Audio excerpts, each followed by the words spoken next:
네, 오늘은 욥기 9장을 강의하겠습니다.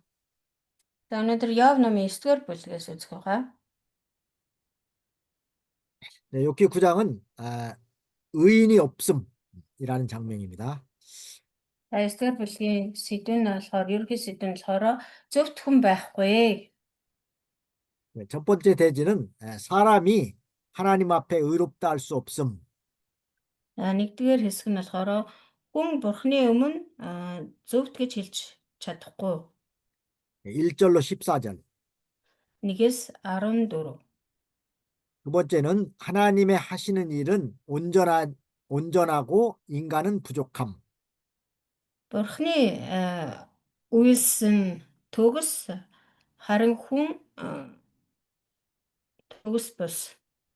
네, 하나님의 하시는 일은 온전하고 인간은 부족함. 15절로 21절. 15-аас 21. 세 번째는 악인이나 선인이나 세상에서 다 고난을 받음. За 3 дахь хэсэг нь болохоор зөвхт хүнч бай сайн хүнч бай, хорон муу хүнч бай энэ ертөнцид бүгд зовдөг. 22절에서 24절. 22-оос 24. 네 번째는 인생의 일생이 빨리 지나감. 인생의 일생? 인생의 일생, 사는 기간을 말하는 거죠. Хүний амьдрал хурдан өтөр түргэн өнгөрдөг. 25절로 26절. 25-аас 26. 다섯 번째는 하나님께서 주시는 고난을 면할 수 없음. Бурхны өгсөн зовлонгоос зайлсхийх боломжгүй. 27절로 33절. 27-аас 34. 여섯 번째, 33, 27-аас 33. 네, 여섯 번째는 고난을 거두어 주시기를 주께 기도함. Зовлон зайлуулж өгөхийг эзнээс гуйсна. 34절로 35절. 34-өөс 35. 네. 첫 번째 보겠습니다. 첫 번째는 사람이 하나님 앞에 의롭다 할 수 없음. 1절로 14절입니다. За эхний хэсэг нь болохоор 1-ээс 14-р ишлэл хүн бурхны өмнө зөвхт гэж хэлэх боломжгүй, хэлж чадахгүй гэсэн. 네, 9장 1절, 2절 한번 읽어보겠습니다. 욥이 대답하여 가로되 내가 진실로 그 일이 그런 줄을 알거니와 인생이 어찌 하나님 앞에 의로우랴. Нэг хоёр дахь ишлэгийг уншия. Тэгэхэд Йов хариу хэлв. Тийм байдаг гэдгийг би үнэхээр мэднэ. Бурхны өмнө хүн хэрхэн зөвхт байж чадах вүлээ. 네, 이 빌닷이라고 하는 사람이 그 8장에서 보면은 사람이 죄로 인해서 고난당할 때에 그 죄를 회개하고 바로 서면 재앙이 떠난다고 한 말을 욥이 듣고 그거에 대한 답변입니다. За Йов ингэж хариулж хэлж байна тийм ээ. Энэ нь болохоор 8 дугаар бүлэг дээр Билдад Йовд хэлэхдээ хэрвээ хүн гэм нүгэл үйлдсэн байх юм бол тэр гэм нүглээ гимшээд эзэн бурхан руугаа ирэх юм бол бурхан уучлаад тэр зовлон бэрхшээлээс ангижруулж өгнө гэж зөвлөсний хариуд Йовын хэлж байгаа үг юм аа.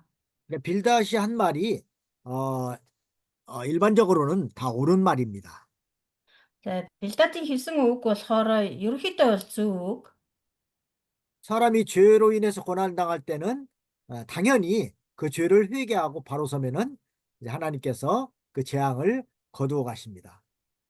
Тэгээ хүн хэрвээ гэм нүглээсээ болоод зовлон асуудалд орсон бол тэр гэм нүглээ гимшээд эзэн бурхан руугаа ирэх юм бол бурхан тэр гэм нүглийг нь уучлаад тэгээд тэр асуудал зовлонгийг шийдэж өгдөг. 그래서 욥도 내가 진실로 그 일이 그런 줄을 안다고 이렇게 말했습니다. Явч гэсэн бас үүнийг хүлээн зөвшөөрч тэр энэ бол тийм ээ тэр бол үнэхээр тийм гэдгийг би мэднэ. 이 말은 빌닷이 욥에게 한 말이 옳다는 뜻입니다. Энэ юу гэсэн үг гэхээр Билдадын хэлсэн үг бол буруу юм байхгүй, тийм байдаг. Зөв юм хэлсэн гэдгийг хүлээн зөвшөөрч байгаа хэрэг.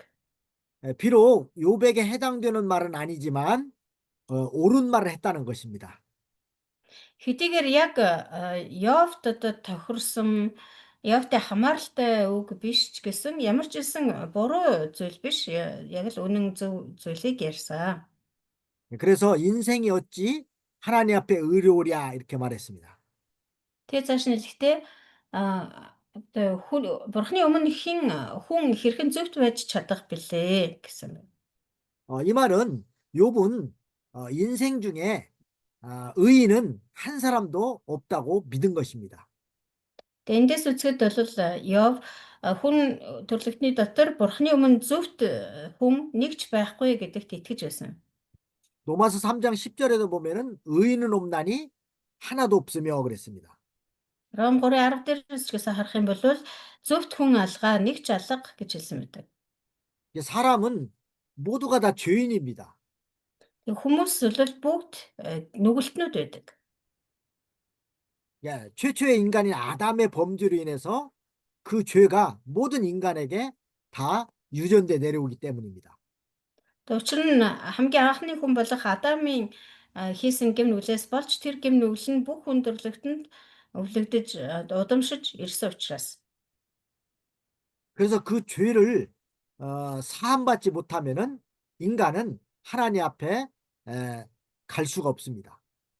Тэгээ тэр гэм нүглээ хэрвээ уучлуулж чадахгүй бол хүмүүс бурхны өмнө ч гэсэн очих боломжгүй юм.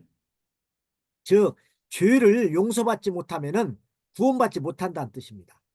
Өөрөөр хэлбэл гэм нүглийн уучлалыг хүртэж чадаагүй бол аврагдаж чадахгүй гэсэн үг.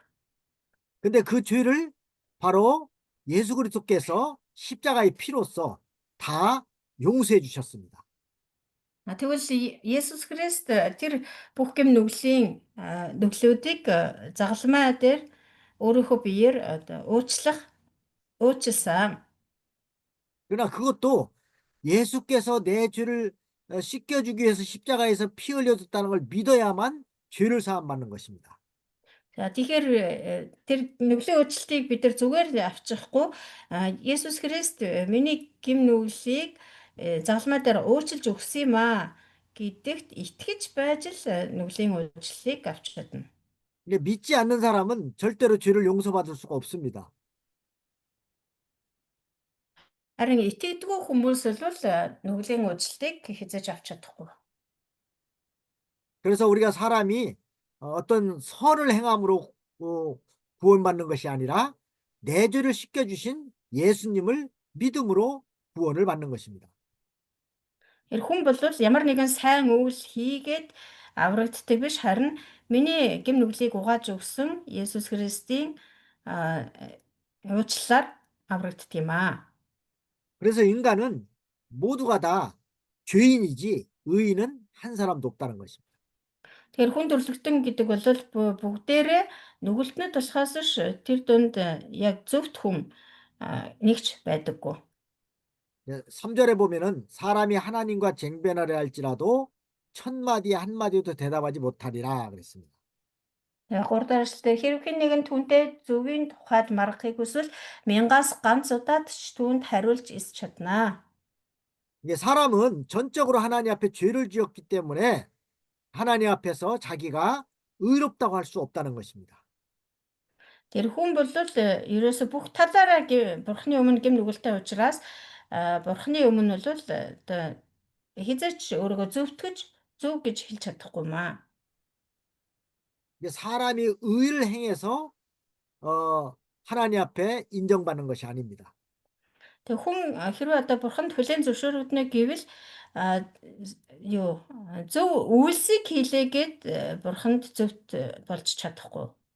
믿음으로만 하나님 앞에 의롭다함을 받습니다. Зөвхөн итгэснээрээ бурхны өмнө зөвтгөж тооцогддог. 또한 뭐 사람이 어떤 의를 행했다 할지라도 그것은 바로 하나님의 은혜로 준 줄 알고 겸손해야 됩니다. За тэгээ хэрвээ одоо хүн үнэхээр зөвхт зүйлийг хийсэн байх юм бол тэр нь өөрөөсөө биш харин бурхны нэгүслэр л хийсэн байж таарна. Тийм учраас зөв зүйл хийчлээгээд бардамнаж болохгүй даруй байх ёстой. 네, 그다음에 4절에 보면은 하나님은 마음이 지혜로우시고 힘이 강하시니 스스로 강팍케 하여 그를 거역하고 형통한 자가 누구이랴 그랬습니다.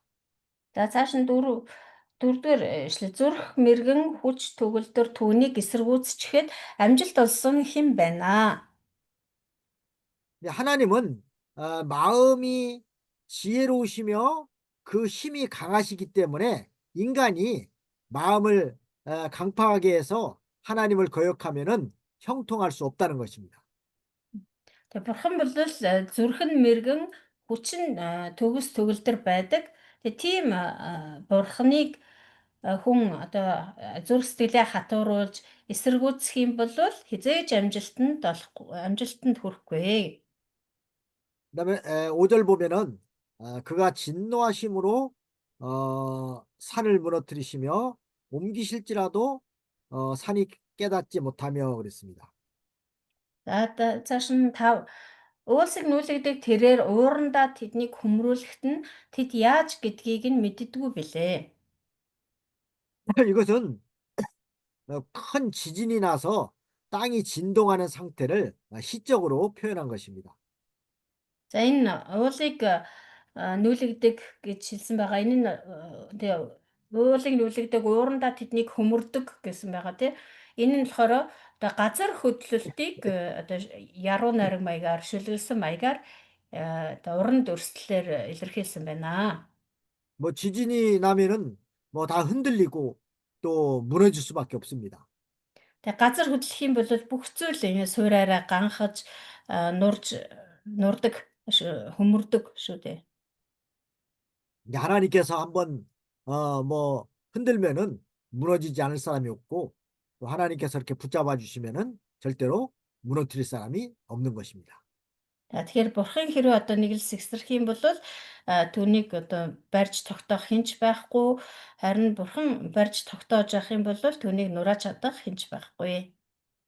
하나님께서 지켜주시지 않는다면은 파수꾼의 경성함이 허사라고 그랬습니다. За тэгээд бас бурхан хэрвээ хамгаалахгүй бол манайчийн дээр юу сонор сэрэмжин ч гэсэн хоосон дими зүйл болно гэж хэлсэн ба. 그다음에 7절 보면은 그가 해를 명하여 뜨지 못하게 하시며 별들을 봉사하며 그랬습니다. 봉하시며. 7 Түүнийг тушаахад нар манддаггүй бөгөөд тэрээр оддыг лацаддаг. 이제 하나님은 이렇게 해와 별을 주장하시고 또 햇빛과 별빛도 비추게 하시고 또 비추지 못하게도 하신다는 겁니다. Тэгэхээр бурхан нар сарыг од бичдэг ч гэсэн захирч байдаг. Хэрвээ тэднэрийг гэрэлтүүлэхийг хүсвэл тэднэр нь гэрэлтэж байдаг. Хэрвээ бурхан гэрэлтүүлэхийг хүсэхгүй бол тэднийг лацдаж гэрэлгүй болгож чаднаа. 해는 이렇게 스스로 빛을 내는 행성이지만은 달이나 별들은 햇빛을 받아서 이렇게 반사하기 때문에 밤에 보면은 이렇게 빛이 나는 것입니다. Нар бол мэдээж өөрөөсөө гэрэлтэж өөрийгөө шатааж гэрэлтэж байдаг гариг тийм ээ. Харин од сар гэх мэтчлэн энэ бусад гариг иргэсүүд болохоор өөрөөсөө гэрэлтэж чадахгүй харин нарны туяаг нарны гэрлийг өөр дөрөө тусгаж ойлгож гэрэлтдэг байх юм. 근데 우리 성도들도 이렇게 하나님의 말씀의 빛을 받아서 또 어두운 죄악 세상에 이렇게 빛을 비추는 그런 삶을 살아야 됩니다. Тийм итгэгчид бид нар ч гэсэн мөн адилхан бурхны тэр сүр жавхлангийн гэрэлгийгээ бурхны үнэн үгийн гэрэлгийгийг өөр дээрээ тусгаж ойлгож тэгээд энэ дэлхийг гэрэлтүүлж амьдрах ёстой юм аа. 하나님의 말씀을 전하는 것이 바로 세상의 빛을 비추는 것과 같습니다. Тэгээд бурхны үгийг дэлгэрүүлнэ гэдэг бол өөрөө энэ дэлхийн ертөнцийг гэрэлтүүлж байгаа хэрэг юм.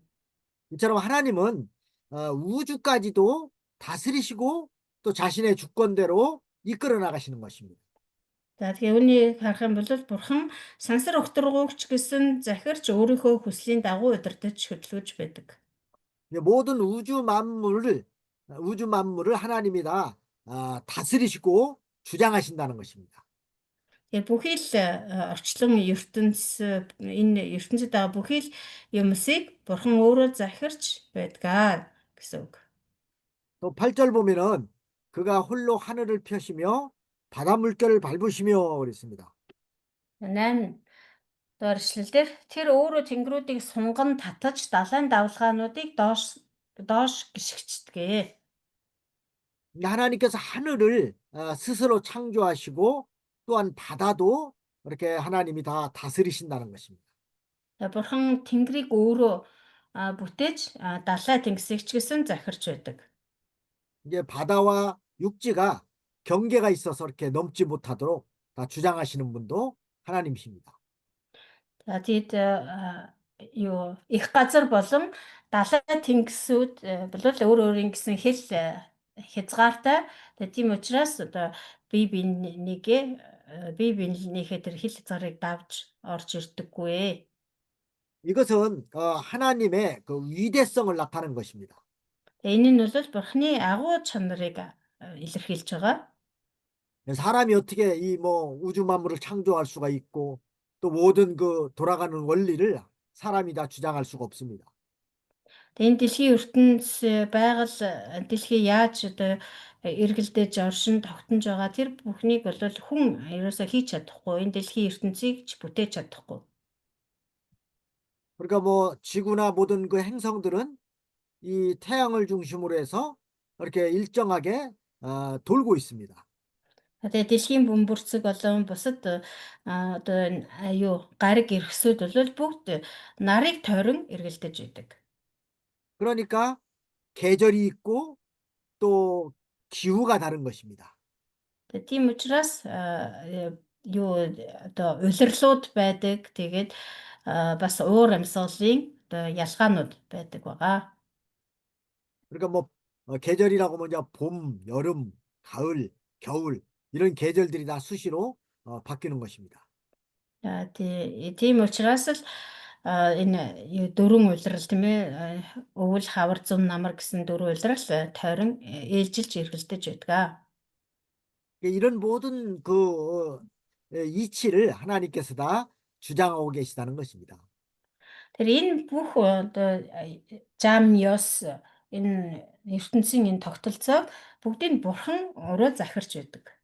그러니까 하나님께서 얼마나 참 위대하시고 또 그 하나님의 그 행하시는 일들이 감히 인간이 측량할 수가 없습니다. Тэр бурхан ямар агуу байх нь вэ? Тэгээд бурханы тэр хийж байгаа бүхнийг хүн бол ерөөсөө одоо химжээлж баршгүй юм аа. 또 9절 보면은 북두성과 삼성과 묘성과 남방의 밀실을 만드셨으며 그랬습니다. За мөн 9-р эшлэлдэр тэрээр баавгайн орд, марлын орд болон долоон орд мөн өмнөдийн ордуудыг бүтээсэн билээ. 하나님께서는 모든 별들을 다 만드셨습니다. Бурхан бүхий л оддыг бүтээсэн. 하늘에 보면은 얼마나 많은 별들이 있습니까? Тэнгэрээс тэнгэрт харах юм бол ямар олон од байдаг вүлээ. 그것을 인간이 다 셀 수가 없을 정도입니다. Үнэхээр хүн бол тэр оддыг тоолохын аргагүй, тоолж баршгүй. 또 별들을 보면은 여러 가지 모양으로 이렇게 별자리들이 있습니다. За тэр оддыг ажиглаад харах юм бол тэр оддын ордууд байдаг тийм ээ. 여기 북두성이라고 그러는데 이 북두성은 큰 곰자리를 가리키는 것입니다. 네. 그 곰자리로 되어 곰자리. 있어요. 바오강 ордл 또 삼성 하늘에 보면은 밤에 보면 이렇게 별이 3개가 짝짝 있는데 그것은 바로 오리온 자리. За тэгээд марлын орд, гурван марл гэд байдаг тийм ээ. 그다음에 또 묘성이 나오는데 묘성도 이제 황소 자리의 그 7별을 가리키는 것 같다고 했습니다. За дараа нь болохоор 7 од гэж энэ 7 од нь болохоор тэр нөгөө 그리고 оддын ордоор болохоор өхрийн ордыг 그리고 хэлж байгаа. 남방에 밀실을 만드셨다고 그랬는데 이 남방의 밀실은 남쪽의 그 지평선 뒤에 또 무한한 공간을 가리킵니다. За мөн өмнөдийн ордуудыг бүтээсэн билээ гэж. Өмнөдийн ордууд гэдэг нь болохоор одоо тэр Тэнгэрийн хаяанаас цааш одоо үргэлжилсэн хязгааргүй тэр одны ордуудыг хэлж байгаа. 이게 하늘이 얼마나 넓은가를 우리가 가히 측량할 수가 없습니다. Тэгэхээр Тэнгэр одоо ямар тийм хязгааргүй уудан бэ гэдгийг бол бид нэр үнэхээр хэмжиж баршгүй юм аа. 그래서 우리가 살고 있는 이 지구를 비롯한 이 우주를 우리는 보통 태양계라고 말합니다. За тэгээд бид нэр өөрсдийнхөө амьдарч байгаа энэ одоо юу ертөнц энэ дэлхийн ертөнцийг болохоор бид нар нарны аймаг гэж нэрлэдэг. 뭐 태양계만 해도 뭐 어마어마한 공간인데 태양계 또 뒤로도 은하계라고 또 있습니다. За тэгээд энэ зөвхөн нарны өөрсдийгөө одоо байрлаж байгаа энэ нарны ордыг л гэж бодоод үзэхэд бол үнэхээр одоо хэмжиж баршгүй тийм ээ судалж баршгүй маш агуу уудам орон зай байдаг. Гэтэл энэний цаана болохоор бас одоо нөгөө юу юулаа галакси гэж байгаа. Одоо юулаа сүүн зам гэж байдаг. 이 은하계에도 수많은 별들이 있습니다. За тэр сүүн замд ч гэсэн сүүн зам дотор ч гэсэн одоо эцэс төгсгөлгүй үнэхээр одоо тоймгүй олон оддын ордууд байдаг. 그래서 10절 말씀 보면은 측량할 수 없는 큰 일을 셀 수 없는 기이한 일을 행하시느니라 이렇게 말하고 있습니다. Тийм учраас 10 дугаар эшлэлдэр ч гэсэн хэлсэн байна. Тэрээр ухааршгүй агуу зүйлс хийгээд тоо томшгүй гайхамшгуудыг бүтээж байдаг. 하나님은 이렇게 아주 신기하고 참 놀라운 그런 일을 행하시며 또 큰 일을 행하시기 때문에 감히 우리가 측량할 수가 없고 감히 그걸 셀 수도 없습니다. Тэгэхээр бурхан бол үнэхээр ингэж бидний одоо ухаан санаанд багтамгүй бидний одоо хэмжиж тоолж баршгүй тийм гайхалтай зүйлийг хийдэг учраас бид нар бурханыг агуу бурхан гэж нэрлэдэг.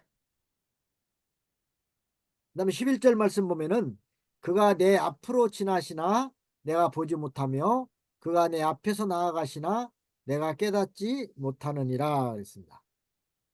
За цааш нь 11 дээр тэр миний хажуугаар өнгөрсөн бол түүнийг би харахгүй байх байсан. Тэрээр цаашаа өнгөрсөн бол түүнийг би ажиглахгүй байх байсан. 이렇게 하나님께서 하시는 역사가 사람 앞에 이루어지지만 인간은 깨닫지 못하고 이해하지 못한다는 것입니다. Энэ юуг илэрхийлж байна гэхээр бурхан хүмүүсийн дунд хүмүүсийн нүдэн дээр одоо ажиллаа хийсээр байдаг гэтэл хүмүүс болохоор түүнийг ажиглахгүй юм эсвэл ойлгож ухаарлахгүй өнгөрдгөө гэсэн үг. 하나님은 이렇게 온 우주에 충만하시고 또 인간들과 같이 계셔서 하나님의 섭리를 이루어 나가십니다.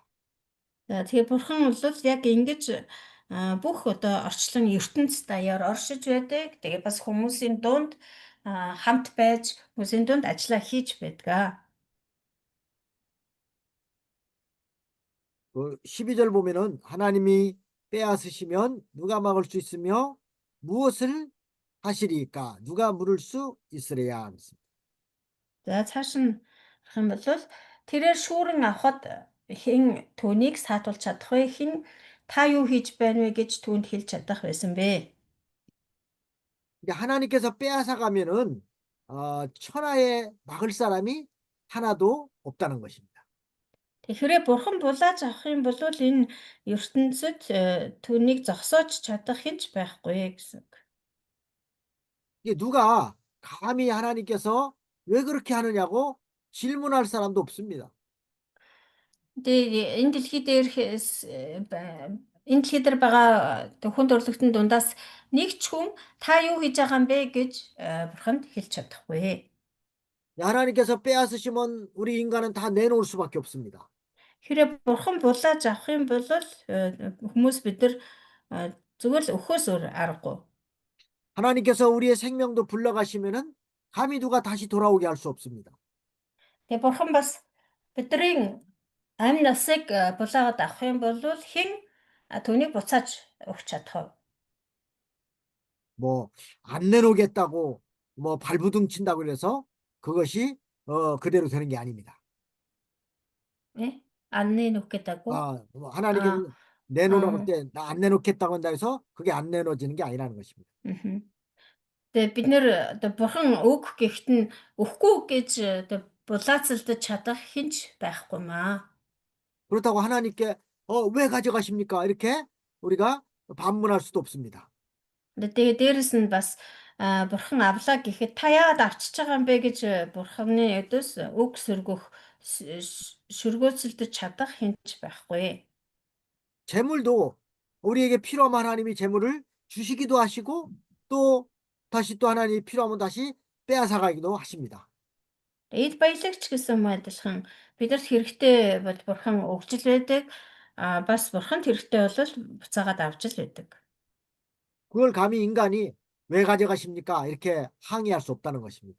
Тэгээ энэ талаар хүн болвол бурханыг та яагаад авчиж байгаа юм гэж одоо гомдлох ч юм уу заргалдах ямар ч одоо чадвар тэгж чадахгүй эрхэнч байхгүй. 우리 생명도 거둬 가실 때에 막을 수가 없다는 것입니다. Тэгэхээр бидний амь нас хүртэл хэрэг бурхан аваад явах юм бол бид нар түүнийг зогсоож чадахгүй юм аа. 이렇게 하나님은 자기의 주권대로 모든 것을 다 해나가시는 분이십니다. Тэр бурхан ингэж бүх зүйлийг өөрийнхөө эрх мэдлийн дагуу хийж идэг. 근데 여기 다시 한번 살펴보면은 하나님이 빼앗으시면 그랬는데 이 사람 보기에는 빼앗는 것처럼 보입니다. Тэгээ энд 12 дээр тэрээр шүүрэн авахд гэсэн байгаа тийм ээ. Тэгээд хүмүүсийн зүгээс харахад тэр яг л шүүрч авч байгаа юм шиг, булааж авч байгаа юм шиг санагддаг. 그러나 하나님이 이 모든 우주의 모든 것이 다 하나님의 것이기 때문에 하나님이 자기 것을 도로 가져가는 것을 그걸 빼앗긴다고 말할 수가 없는 것입니다. Тэг хүмүүсийн зүгээс харахад бурханд булаалгаж байгаа юм шиг, бурхан булаачж байгаа юм шиг санагддаг. Гэтэл яг өөр шугамдаа бол энэ ертөнц чинь тэр чигээрээ бурханых шүү дээ. Тэгэхээр бурхан бол одоо бидраас булаагаад бидний ямыг булаагаад авч байгаа юм биш. өөрийнхөө ямыг л зүгээр буцаагаад авч байгаа хэрэг юм. 뭐 돈이든 뭐 물질이든 또 사람의 생명이든 모두가 다 하나님의 것입니다. Тэг мөнгө төгрөгч бай, эд зүйлсч бай. Тэр тэгэл бидний амьдрал хүртэл бүгд бурханых учраас бурхан түүнийг л авч байгаа хэрэг. 근데 사람의 생명도 하나님께서 불러가시면은 우리가 왜 불러가시냐고 항변할 수가 없는 것입니다. Тэг хүний амь насыг ч гэсэн бурхан хэрвээ тэр хүнийг дуудаад аваад явчих юм бол бид нэр одоо бурхантай заргалдаж та яагаад авчих вэ нэрийг хэлэх боломжгүй маа. 뭐 우리는 그저 하나님 앞에 감사할 것밖에 없는 것입니다. Харин бид нар бол зөвхөн бурханы өмнө талархаас өөр зүйлгүй юм аа. 그다음에 13절, 14절 말씀 보겠습니다. За дараа нь 13, 14 дугаар эшлэл. 하나님이 진노를 돌이키지 아니하시리니 라합을 돕는 자들이 그 아래 굴복하겠거든 하물며 내가 감히 대답하겠으며 무슨 말을 택하여 더불어 변론하랴. Бурхан уураа буцаахгүй. Рахабын туслагч нар түүний дор сөхөрдөг юм. Тэгэхээр би түүнд хэрхэн хариулж түүний өмнө үгсээ сонгох вэ? 네, 이것도 역시 하나님의 능력에 어떠한 사람도 항거할 수가 없다는 것입니다. За энэ ч гэсэн адилхан Бурханы дээр хүч чадлын эсрэг хэн ч одоо эсэргүүцэж чадахгүй гэж гэсэн утгатай юм. 라합은 악의 세력을 의미하는데 하나님을 대적하는 악의 모든 세력, 또 그 세력을 돕거나 마귀의 종노릇하는 사람들, 반드시 하나님이 굴복당하게 하고 만다는 것입니다.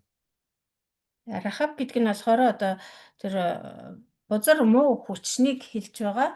Тэгээд бурханд дуулуургүй байдаг тэр бүхий л хорон муу хүчнүүдийг хэлж байгаа юм. 그래서 우리 사람은 감히 하나님 앞에 무슨 말로 변론할 수가 있냐는 것입니다. Тэр бурханы өмнө хүмүүс бид нэр ямар үгсээр юу гэж хэлж эсэргүүцэж чадах юм бэ? 근데 실제로 우리 인간은 어떠한 일을 닥쳤을 때에 하나님을 계속해서 원망하는 경우가 많습니다.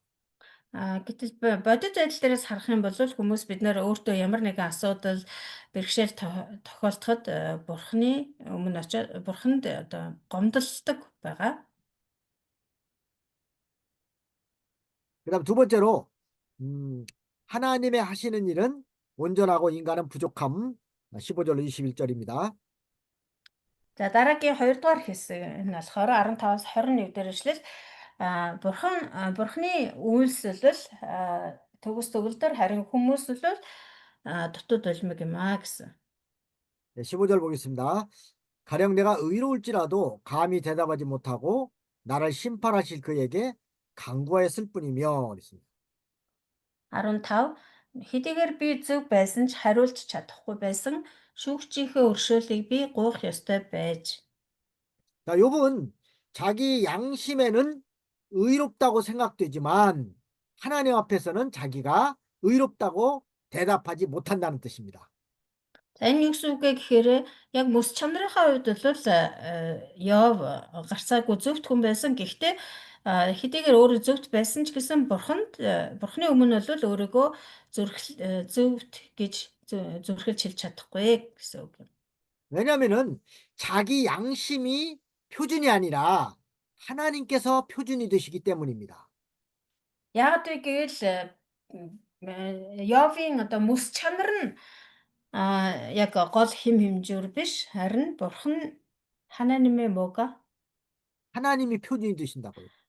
бурхан өөрөө одоо зөв юу буруу юу гэдгийг хэм хэмжүүр учраас тэрнээс иш хүний мэс чанар нь одоо зөв буруугийн хэм хэмжүүр болдоггүй бурхан өөрөө зөв буруугийн хэм хэмжүүр болдог учраас.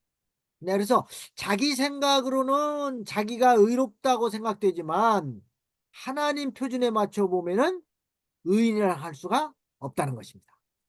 Тэгээд өөрийнхөө яг бүс чанар буюу өөрийнхөө бодлоор ингээ бодоод үзэхээр одоо зөвхт хүн мэт санагдаж байгаа ч гэсэн яа бурхны өмнө очиод бурхнаар одоо хэмжээд үзэхээр яалтчгүй өөрийгөө зөвхт гэж хэлж чадахгүй нэ гэж хэлж байгаа юм. 네, 고린도전서 4장 4절로 5절 한번 보겠습니다.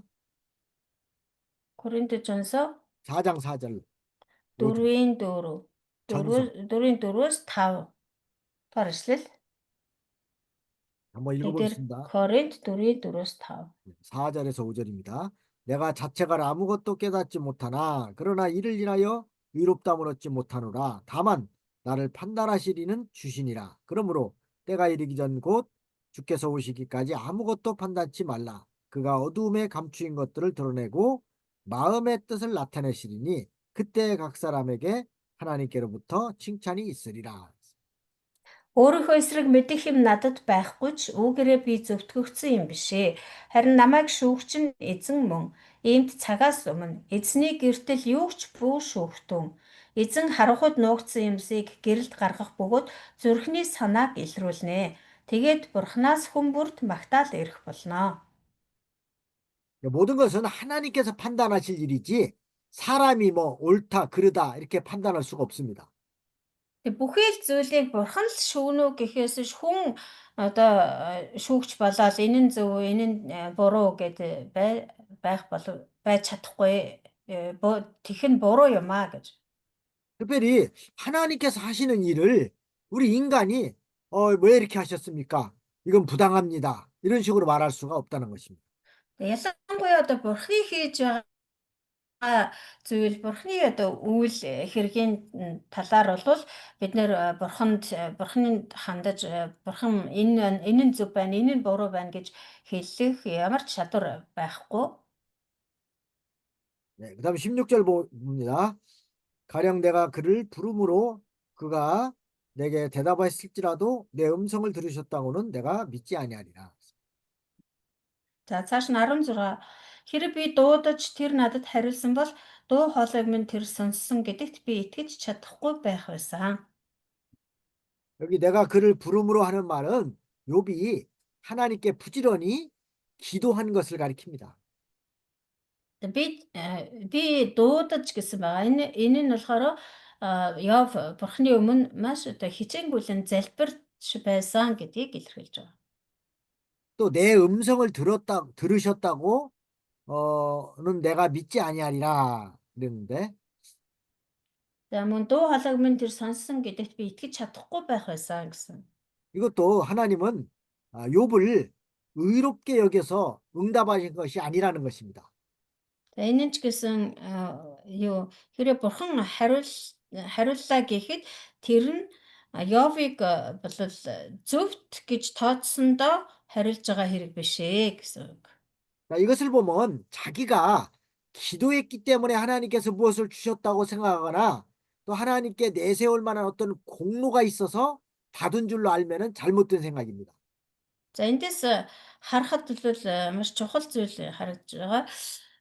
Бид нэр одоо бид нар залбирсан учраас бурхан хариулдаг ч юм уу. Эсвэл бурхан одоо надад үгээ хэлсэн учраас би сонсож байгаа гэж ерөөсөө бодож болохгүй нэ. 사람은 부족하지만 하나님께서 은혜로 주신 줄 알고 감사할 것밖에 없습니다. Тэгээ энэ бүхэн бол ерөөсөө бурхны нэгүүлслээр л одоо биднэрт сонсогдож бид нар бас залбирч байгаа бидэнд бас залбирлын хариултыг өгч байгаа хэрэгээ. Тэрнээс ш бид нар одоо ямар нэг юм хийснээрээ бурхны тэр хариултыг аваад бурхны дуулааг сонсож чадаж байгаа хэрэг биш юм. Энэ бол бүгдээрээ бурхны нэгүүлсэл учраас биднэрт зөвхөн одоо юу талархахаас өөр зүйл байхгүй маа. 또 모든 것을 하나님께서 필요하기 때문에 은혜로 주신 줄을 알아야 됩니다. За тэгээ альва бүхнийг бол бурхан надад хэрэгтэй гэж үзсэн учраас л надад өгсөн хэрэг юм. 네, 에스겔 36장 37절 한번 보겠습니다. Эсгэл номын 36-гийн 37 дугаар эшлэгийг харъя. 에스겔 36장 37절 나주 여호와가 말하노라 그래도 이스라엘 족속이 이와 같이 자기들에게 이루어 주기를 내게 구하여야 할지라 내가 그들의 인수로 양떼같이 많아지게 하되. Эзэн бурхан ингэж айлдаж байна. Үүнийг бас тэдний төлөө хийж өгөөч гэж надаас гуйхыг би Израилийн гэрт зөвшөөрнө. Би тэдний хүмүүсийг хонин сүрэг адил өсгөх болно. 하나님께서 우리에게 주시기로 예정된 것도 우리가 하나님 앞에 구해야만 하나님께서 주시는 줄 압니다. За тэгээ бурхан одоо аль хэдийнэ бидэнд өгнө гэдээ ингээд тогтоочихсон, бэлтчихсэн зүйлүүд байдаг. Тэрийг ч гэсэн бурхан зүгээр л нэгэнд бэлтцсэн юм чинь гэд өгдөггүй, харин бидрэг гуйсан цагт өгдөг. Тэгэхээр бид нэр тэр бурханы надад зориулж бэлтсэн зүйлийг авахын тулд заавал бурханаас өөртөө гуйх ёстой. 그다음에 17절, 18절 말씀 봅니다. За дараа нь 17, 18. 그가 폭풍으로 나를 꺾으시고 까닭없이 내 상처를 많게 하시며 나로 숨을 쉬지 못하게 하시며 괴로움으로 나를 채우시는구나. Учир нь тэр намайг шуургаар довтолж шалтгаангүйгээр шархнуудыг минь олшруулав. Тэрээр амьсгаа авахыг ч надад зөвшөөрөлгүй, харин уй гашуугаар намайг дүүргэдэг. 이걸 보면 욥이 까닭없이 아주 엄중한 고난을 당하고 있다는 것입니다. Эндээс харах юм бол Йов ямар ч шалтгаангүйгээр одоо аимшигтай тэр зовлонд учирсан гэдгийг харж байна. 또 폭풍으로 나를 꺾으셨다는 것은 하나님께서 엄중한 고난을 주셨다는 것입니다. намайг шуургаар довтолсон гэж байгаа тийм ээ. Тэгээд шуургаар довтолсон гэдэг нь бол маш тийм хатуу юу зовлонг бурхан түнд өгсөн гэсэн. 예, 고난을 당할 만한 그런 그 원인이 없을 때에는 하나님께서 그 고난을 통해서 더 유익하게 해주실 것을 믿어야 됩니다. Тэгээд шалтгаангүйгээр ямар нэгэн гай зовлон, асуудал, бэрхшээл учрах юм бол тэр нь бурхан төвөөр дамжуулаад тэр асуудал, зовлон гоор дамжуулж надад илүү одоо ашигтай, илүү сайныг өгөхийн тулд юм гэдгийг бид нар мэдчих хэрэгтэй. 그리고 그 고난의 잔을 기쁘게 받고 또 인내와 감사함으로 통과해야 합니다. Тэгээд бурханы үгсэн дээр одоо зовлонгийн аягыг бид нар баяртайгаар хүлээж аваад тэгээд тэр зовлонг болов төвчээртэйгээр бас талархалтайгаар даван туулах ёстой. 그러니까 그 고난도 하나님께서 나의 신앙에 유익을 위해서 은혜로 주시는 것입니다. Яг тэгэл тэр зовлонг болов бурхан миний одоо итгэлийн төлөө итгэлийн ашиг тусын төлөө өгж байгаа хэрэг юм. 그러니까 고난이 올 때는 공연히 원망하지 말고 하나님께서 나에게 복 주시기 위해서 은혜를 주신 줄로 믿어야 됩니다. Тэгээ хэрвээ биднэрт одоо ийм зовлон бэрхшээл тохиолдох юм бол одоо шууд л гомдлож сэтгэлээр унж унаад айлгүйгээр харин үгээр дамжуулж бурхан надад илүү их сайныг илүү их ивэл өрөөлийг өгөх гэж байна гэж хүлээж авах хэрэгтэй юм аа. 그리고 잘 참고 견뎌야 됩니다. За тэгээд сайтар твчиж даван гарах хэрэгтэй. 이게 고난을 믿음으로 잘 통과하면은 고난이 없을 때보다 있을 때 더욱더 나에게 신앙적으로는 유익합니다. Тий хэрвээ одоо тэгж төвчээртэйгээр сайтар твчиж даван туулах юм бол зовлонгүй байснаас илүү зовлонтой байх үед бидний итгэлд илүү тустай байдаг. 요번 지금 사실 뭐 까다롭지 이런 고난을 당하고 있는 것입니다. Явч гэсэн ямар ч одоо шалтгаангүйгээр тэр гай зовлонд учирсан байгаа. 뭐 특별히 죄를 지었기 때문에 당하는 고난이 아닙니다. Тэгээ бүр ялангуяа бол гим нүгэл үйлдснээс бүрч болоогүй. 그래도 하나님께서 욥의 신앙에 유익을 위해서 고난을 허락하신 것입니다.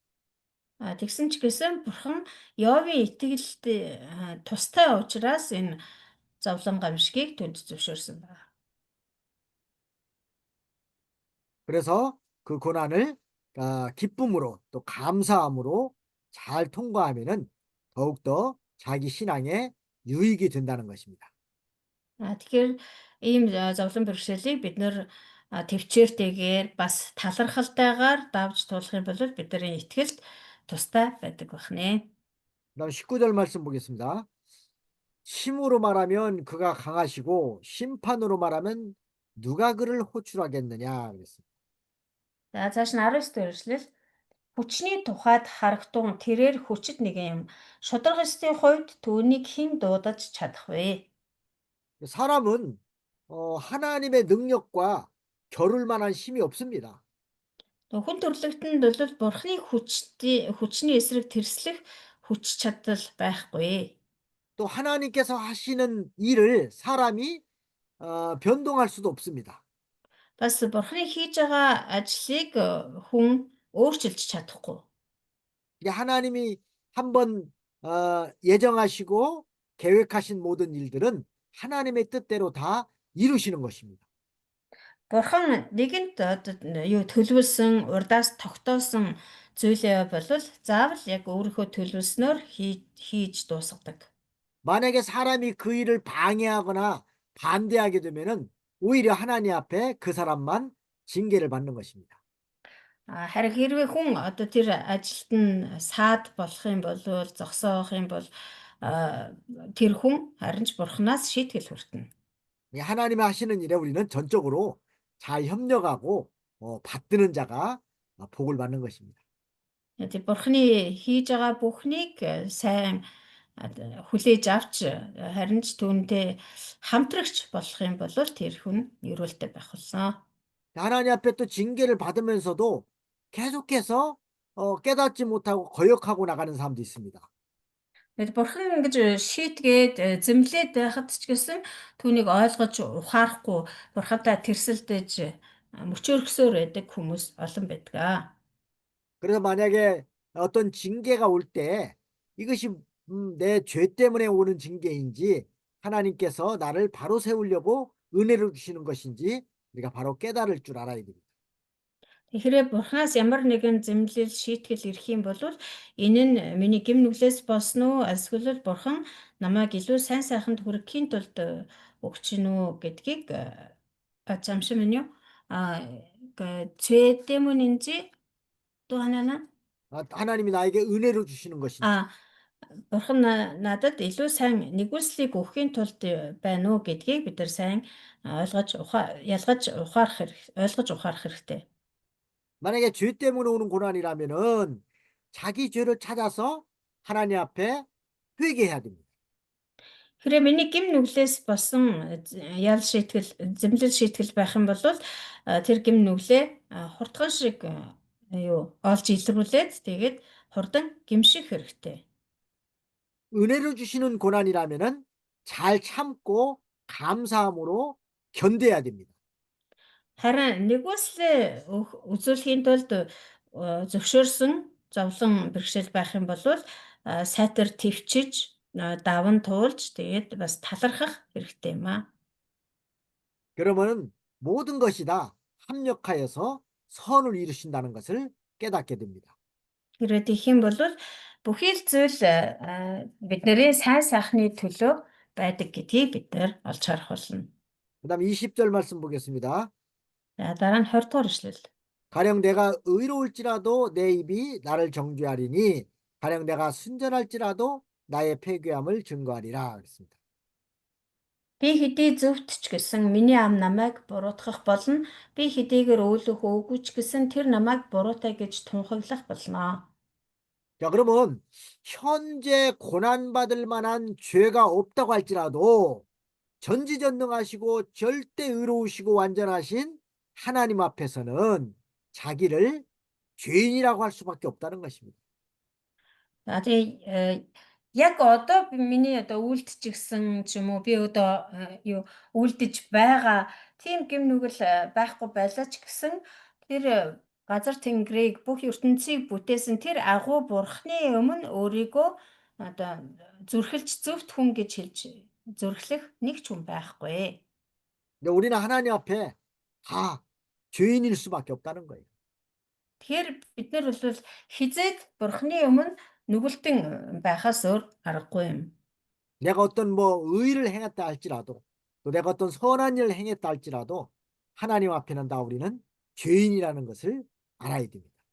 Хэдийгээр би зөв зүйлийг хийсэн байлаа ч гэсэн хэдийгээр сайн үйлс хийсэн байлаа ч гэсэн тэр агуу бурхны өмнө бол хинч зүрхэлж өөрийгөө зөвхт гэж хэлж чадахгүй бүгд л гэм нүгэлтэн юм аа. 이런 죄인을 붙드시고 이런 죄인에게 은혜를 주셔서 하나님의 일을 받들어나게 하신 것이 얼마나 감사합니까? Тэр ийм нүгэлт бид нарыг бурхан аваарч өөртөөгөө хамт ойлгож ийм нүгэлт бидэнд өөрийнхөө тэр эрхэм чухал үйлсийг даатгсан байгаа нь үнэхээр талархаач баршгүй хэрэг юм аа. 죄값으로 보면 벌써 멸망당해야 마땅한 죄인인데 하나님 우리에게 이렇게 은혜를 주셔서 하나님의 자녀로서 하나님의 일을 받들어나게 하셨으니까 감사할 것밖에 없습니다. Гэм нүглийг хэрвээ тооцож хэмжиж үзэх юм бол бурхны тэр ял шитгэлийг үүрч аваад тэр там руу явхаас өөр аргагүй байсан бол бурхан өөрийнхөө нэгүслэр бидрийг уучлж харин ч одоо биднэрт тэр нэгүслийн үүрэг даалгаврыг өгсөнийг бодоод үзэхээр бид нар үнэхээр чин сэтгэлээсээ талархахгүй байхын аргагүй юм аа. 21절 말씀 보겠습니다. За 21 дэх эшлэл. 나는 순전하다마는 내가 나를 돌아보지 아니하고 내 생명을 천히 여기는구나 그랬습니다. Би гин буруугүй. Ам голоо би үл бодов. Би ам голоо үл бодов. Би амьдрал юугаа жигшив би. 이게 자기 생각에는 뭐 이게 순전하다, 뭐 의롭다고 생각되지만 그래도 자기 영혼의 형편을 잘 모르기 때문에 생명을 천히 여긴다는 것입니다. Яг өөрийнхөө бодлоор бодохоор би гин буруугүй юм шиг бодогдож байгаа. Гэхдээ би өөрийнхөө одоо ам гол өөрөөр хэлбэл тэр сүнс маань ямар байгааг би мэдэхгүй учраас өөрийнхөө амьдралыг ч гэсэн жигшиж байна. 여러분 내가 나를 돌아보지 아니하고 이렇게 말했는데 이 말은 자기 영혼의 형편을 잘 모른다는 거예요. Энэ ам голоо үл бодов гэдэг нь үл бодов гэдэг нь болохоор би одоо өөрийнхөө амийг юм чинээ үл бодсон, юм чинээ үл тооцсон гэсэн үг юм. 또 내 생명을 천히 여기는구나 그랬습니다. Бас өөрийнхөө амьдрал юугаар жигшсэн гэж хэлж байна. 이 말은 욥이 그 육신의 고난이 너무 심하기 때문에 그 육신의 생명을 천히 여긴다는 것입니다. Тэгээ энэ нь болохоор тэр махан биеийн хувьд одоо идчихэж байгаа зовлон нь үнэхээр тэсхүүе бэрх тийм зовлон аимшигтай зовлон байсан учраас тэр бүр юу амьдралыг хүртэл үзэн ядж байна гэсэн утгатай. 근데 우리가 알아야 될 것은 우리 육신도 하나님께서 다 주신 것입니다. Тэгээ бидний одоо сайдар санаж явах ёстой зүйл бол бидний энэ махан биеийг ч гэсэн бурхан өгсөн гэдгийг санаж явах ёстой. 모든 것이 다 하나님의 것이기 때문에 우리는 이거를 우리 모든 것을 다 하나님 앞에 귀하게 봐야 됩니다. Тэгээ бүхий л зүйлийг бурхан өгсөн учраас бид нар бүхий л зүйлийг бурханы өмнө эрхэм нандин гэж үзэх ёстой. 어떤 사람은 뭐 계속 우리가 내 몸으로 내 행동으로 죄만 짓는다고 해가지고서 막 자기 육신을 학대하는 사람이 있습니다. Зарим хүмүүс болохоор одоо энийг буруугаар болоод миний энэ муу махан бие л болж өгөхгүй энэ махан биеэс л болж би нүгэл үлдээд байна гэд өөрийнхөө одоо бие махбодыг элдвээр тарчлах тийм асуудал гардаг. 그런데 사실은 우리 이 육체, 육신이 죄를 짓는 게 아닙니다. Гэтэл яг үндэ бол бидний энэ бие махбод маань өөрөө одоо автоматар ингэж гим нүгэл үлдээд байгаа хэрэг биш ээ. 우리 속에 있는 그 죄악성, 이 부패성이라고 하죠. 이 죄악성이 죄를 짓는 거예요. Харин бидний дотор байдаг тэр ялзарсан мөн чанар буюу тэр нүгэлт мөн чанар маань энэ гэм нүглийг одоо хийлгэж байдаг. 그래서 육체를 막 함부로 고통을 주고 또 심지어 막 그 살을 이렇게 막 그 상처를 내고 이러는 사람이 있는데 이것은 사실 옳지 않습니다. Зарим хүмүүс гэтэл үнийг ойлгохгүй тэгээ энэ бие махбод ерөөсө болохгүй байна. Асуудалтай байна гэд тэр бие махбодоо гэм нүгэл үйлдвэрлэхгүй тулд гээл өөрийгөө яргалах юм уу тамлах одоо биеэ хэрчих тийм ээ гих мэтчлэн ийм одоо бие махбодтойгоо хамаа намаагүй хайр гамгүй харьцах нь маш буруу юм аа. 우리 육체도 사실 하나님께로부터 받은 참 소중한 것입니다. Яг л бидний энэ бие махбод ч гэсэн Бурханаас өгсөн үнэхээр эрхэм чухал зүйл шүү дээ. Би чухал эд эрхтэн байгаа. 그래서 우리 육신도 잘 관리를 해야 됩니다. Тийм тэр утгаараа бид нар бие махбодоо ч гэсэн сайтар тордож арчилж явах ёстой. 건강 관리도 잘 하셔야 됩니다. Эрүүл мэндэ ч гэсэн сайтар анхаарч явах ёстой. 몸을 함부로 해가지고서는 몸이 약해지는 것도 사실은 옳지 않은 것입니다. Ингэж бие махбодоо үл хайхарснаас болоод одоо сул дорой тэгээ өвчин хуучтай болох нь одоо бас нэг ясандаа Бурханы өмнө буруу юм аа. 왜냐하면 사실은 우리 이 육체도 우리 것이 아니라 사실은 하나님의 것입니다. Яг гэвэл энэ бурхан бие махбод маань болохоор биднэрийнх биш бурханых юм. 그러니까 하나님께서 주신 것을 우리가 함부로 다루면 안 된다는 것입니다. Тэгээ Бурхны бидэнд өгсөн тэр бие махбодод бид нэр тэгж хайр гамгүй хандаж болохгүй маа. 네, 잠깐 쉬었다가 하겠습니다. За төр завсарлаа дэргэд болсон. 네, 10분 동안 쉬겠습니다. 10 минут завсарлаа. 네, 이제 세 번째로 22절에서 24절 악인이나 선인이나 세상에서 다 고난을 받음에 대해서 배웁니다. За 3 дугаар хэсэг 22-оос 24 дугаар ишлэл сайн хүнч бай, гин буруу бузар муу хүмүүс ч бай бүгд энэ дэлхий дээр зовдгоо. 네, 22절, 23절 한번 읽어보겠습니다. 이 일이 다 일반이라 그러므로 나는 말하기를 하나님이 순전한 자나 악한 자나 멸망시킨다 하나니 호련히 재앙이 내려 도륙될 때에 무죄한 자의 고난을 그가 비웃으시리라. За 22 23 дараа ишлэл энэ бүгд ялгаагүй босоо иймээс би тэрээр өөлөх өөгүй хүнийг ч гин буруутныг ч устгадаг гэж хэлдэг. Гинтийн гам шиг үхлийг авчрахад гэмгүй нэгний цөхрлийг тэр илгэлдэг юм аа. 여기 일이 다 일반이라고 하는 말은 하나님께서 순전한 자도 멸망시키고 또 악한 자도 멸망시키는 걸 보면은 외부적으로는 뭐 의인이나 죄인이나 다 일반이라는 것입니다. Тэгээ эндээс харах юм бол энэ бүгд ялгаагүй босоо гэсэн байгаа. Тэгэхээр өөлөх өөгүй хүнч тэр гин буруутай хүнч гэсэн бүгдийг нь бурхан ялгаагүй устгадаг. Тийм болохоор ерөөсөө хүмүүс бол бие биенээсээ ерөөсөө бурханы өмнө бол бүх хүмүүс ялгаагүй юм аа гэсэн үг. 그러나 내부로 들어가 보면은 차이가 많다는 것입니다. Гаднаас нь харахад бол тийм юу ялгаагүй. Харин дотгошоогоо ороод үзэх юм бол дотроо бол маш их ялгаатай.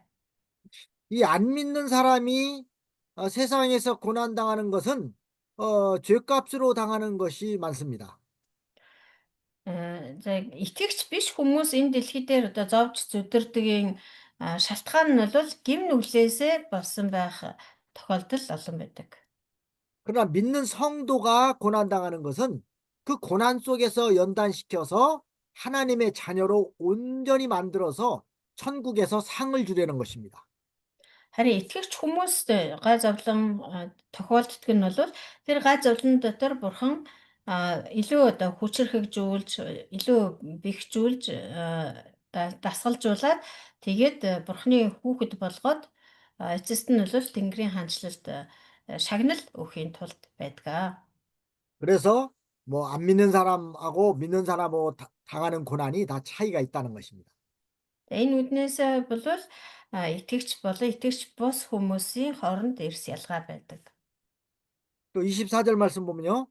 세상이 악인의 손에 붙이었고 재판관의 얼굴도 가리워졌나니 그렇게 되게 한 이가 그가 아니시면 누구이뇨 그랬습니다. 24 газар дэлхий буруутуудын гарт өгөгдсөн тэрээр шүүгч нарынх нь нүрийг бүтээдэг. Хэрв тэрл биш бол өөр хэн тэгэх билээ. 이 세상이 이렇게 악인의 손에 붙여진 것도 다 하나님의 그 섭리라는 것입니다. Энэ газар дэлхий гин буруутай хүмүүсийн гарт орсон нь ч гэсэн бурхны одоо төлөвлөгөөний дагуу юм аа. 또 재판관이 그 재판을 잘못하는 것도 하나님께서 당신의 뜻을 이뤄나가시려는 섭리라는 것입니다. Тэр чи байтугай шүүгч буруугаар одоо аливаа зүйлийг шүүлээч гэсэн тэр нь бас бурхан өөрөө хүсэл тааллаа биелүүлэхийн тулд тийхүү зөвшөөрсөн гэдэг. 이 예수님의 경우도 보면은 바리새인들이 아주 예수님을 미워하고 예수님을 죽이려고 어, 그 빌라도에게 넘겨줬습니다. Есүс дээр жишээ аваад үзэхэд л гэхэд тэр фарисеучуд Есүсийг алж хороохын тулд янз бүрийн элдвийн гүтгэлийг хувилдаан хийж тэгээд Пилатод түүнийг тушаасан. 그러면서 이 빌라도에게 예수님을 십자가에 못 박게 해달라고 뭐 소리를 지릅니다. За тэгээд Пилатод Есүсийг цовдол гэж шаардаж хашгиралдаж байсан. 빌라도는 자기가 예수님을 신문해보고 아무런 죄가 없다는 걸 알면서도 그 군중들에게 만족을 주기 위해서 예수님을 십자가에 못 박도록 잘못된 재판을 합니다. Тэгээ Пилат болохоор өөрөө Есүсийг байцааж үзээд түнд ямар ч гэм буруу байхгүй байна гэдгийг мэдсэн ч гэсэн тэр хурсан олон хүмүүсийн сэтгэл санаанд тааруулахын тулд түүнийг шүүсэн байгаа. 그러니까 이 바리새인들의 악행이나 또 빌라도의 잘못된 재판을 이용해서 그리스도의 구속을 성취하셨습니다. Тэгээ харин бурхан тэр юу фарисеучуудын тэр бузар муу санаа, тэр бузар муу явуулга болон Пилатын тэр буруу шүүлтээр дамжуулан өөрийнхөө тэр авралын ажлыг хийсэн байгаа. 빌라도가 만약에 재판을 바로 했다면은 예수님을 풀어줬어야 됩니다. Хэрвээ Пилатын одоо шүүлснээр болсон бол Пилат хэрвээ зөв шүүж эцсийн шийдвэрээ зөв гаргасан бол Есүсийг суллаж явуулах ёстойсэн. 근데 빌라도가 재판을 잘못해서 예수님을 십자가에 못 박도록 했기 때문에 예수님이 십자가에 못 박혀 피 흘려 주심으로 우리의 죄를 다 용서해 주신 것입니다. Харин Пилат болохоор буруу шүүлсэн тэгээд эцэст нь Есүсийг загалмай дээр цовдлохоор тушаасан учраас Есүс бидний төлөө цусаа урсгаж насарахад хүрсэн байгаа. 그러니까 빌라도의 잘못된 재판을 통해서도 하나님께서는 예수 그리스도의 구속을 이루셨다는 것입니다. Тэр Пилатын тэр буруу шүүлтээр дамжуулаад бурхан ажиллаа хийж Есүсийг загалмай дээр цовдлосноор бидний гэм нүглийг өөрчилж өгсөн байгаа. 이제 하나님께서 하시는 일은 참 이렇게 인간이 상상할 수 없을 정도로 참 놀라운 일이라는 것입니다. Тэгэхээр бурхны хийдэг ажил бол бурхны үйл хэрэг гэдэг бол үнэхээр хүмүүс бидний одоо ухаанаар ойлгохын аргагүй тийм агуу үйл хэрэг байдаг. 그다음에 네 번째로 25절로 26절은 인생의 일생이 빨리 지나갑니다. За дараагийн 4-р хэсэг болохоор 25-26 дугаар ишлэл хүний амьдрал одоо өтөр түргэн өнгөрдгөө гэсэн хэсэг байна. 25, 26절 한번 읽어보겠습니다. 나의 날이 체부보다 빠르니 달려감으로 복을 볼 수가 없구나. 그 지나가는 것이 빠른 배 같고 움킬 것에 날아 내리는 독수리와도 같구나. 그랬습니다. Миний өдрүүд ямар ч гүйгчээс илүү хурдан урсна. Тэд зүхтан одож сайныг эс үзнэ. Энэ нь хулсан завнууд мэт хурднаар олзонд шумбан дайрах бүргэд мэт шаламгаар өнгөрөн оддгоо. 여기 체부라는 것은 이제 그 전령자. 거기 다른 성경에는 뭐라고 되어 있나요? 체부 몇 절이에요? 25절. 잠깐만요. 다른 성경에는 체부를 경주자라고도 해놨네. 그 몽골 성경에 뭐라고 되어 있나요? 예, 달려가는 자, 달려가는 달리는 자. 자. 예, 예. 이렇게 그 다른 박질을 잘하는 사람을 가리키는 것입니다. 네. За гүйгч гэдэг нь бол одоо маш сайн гүйдэг хүнийг хэлж байгаа. 그다음에 또 그 지나가는 것은 빠른 배와 같다고 그랬습니다. 빠른 배. Энэ нь хулсан завнууд мэт хурдан гэж хэлсэн байна бас 26 дээр. 이 빠른 배도 아주 급한 일을 알릴 때 사용하는 그런 배였습니다. Тэгээд энэ дээр гарч байгаа энэ хулсан зав гэдэг нь болохоор одоо ямар нэгэн мэдээ тийм ээ одоо сураг чимээг маш хурдан хүргэх шаардлагатай үед ашигладаг байсан тэр хөнгөн хурдан завыг хэлж байгаа. 또 움킬 것에 날아내리는 독수리와도 같다 그랬습니다. Бас олзон шумбан дайрах бүргэд мэт шалмаг гэсэн байна. 독수리가 먹이를 이렇게 발견했을 때 그걸 잡기 위해서 신속하게 내려오는 그런 상태를 가리킵니다. За энд болохоор одоо бүргэд тэй зөөрсөн байна. Манайхаар одоо начин шонхор юм уу да. Шонхор л тэгэж олзоо хараад маш хүчтэй, маш хурдан ингэж шумбан дайртай адилхан тийм одоо хурдан шалмаг.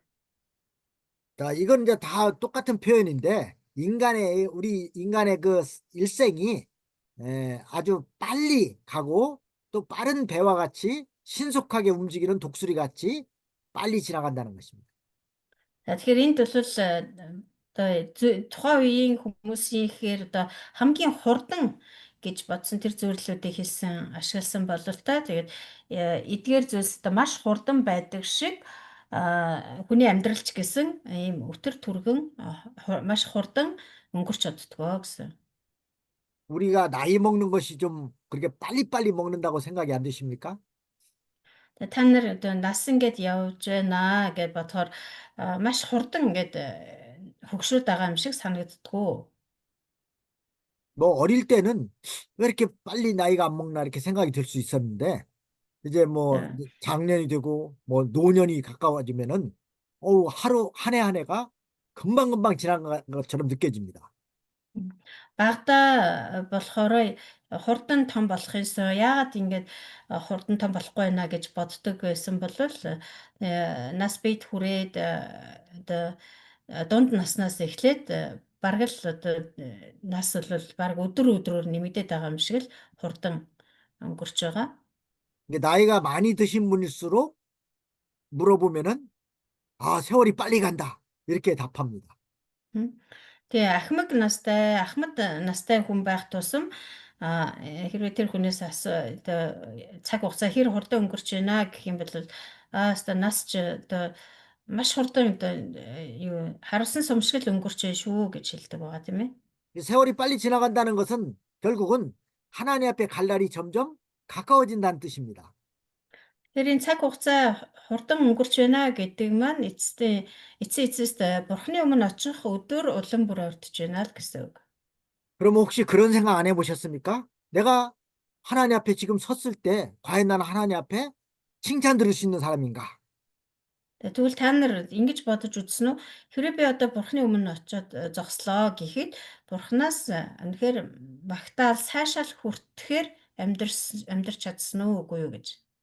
아니면 하나님께서 나를 책망할 사람인가? 한번 생각해 보셔야죠. Эсвэл бурхан намайг зэмлэх болов уу гэж бодож үзсэн үү? Тэгээ бодож үзэх хэрэгтэй юм аа. 그래서 우리는 다 이제 앞으로 하나님의 심판대 앞에 설 자들이기 때문에 하나님의 심판대 앞에 섰을 때 부끄러움 당하지 않은 자로 서야 되겠습니다. Тэгтээ тэргүй бид нэр хизээ нэгэн цагт бурхны тэр шүүлтийн өмнө зогсох болно. Тэгээ тэр үед бол бид нэр ичих зүйлгүй байхын тулд ичих зүйл байхгүйгээр тэгж амьдрах ёстой юм аа.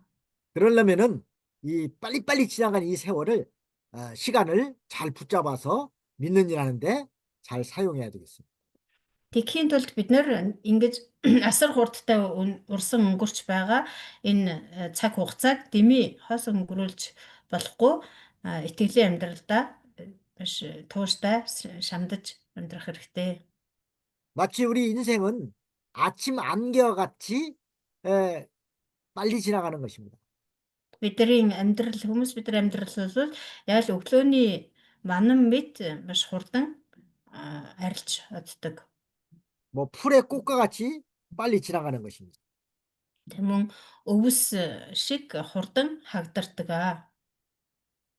그렇기 때문에 우리가 이 빨리 지나가는 세월을 부지런히 잘 사용해서 믿는 일 하는데 써야 되겠습니다. Тийм учраас бид энэ хурдан урсан өнгөрч байгаа цаг хугацааг итгэлийн амьдралдаа маш сайн ашиглах хэрэгтэй. 네, 그 베드로전서 1장 24절 말씀을 한번 보겠습니다. 1-р Петр 1-ийн 베드로전서 1장 24절. 24.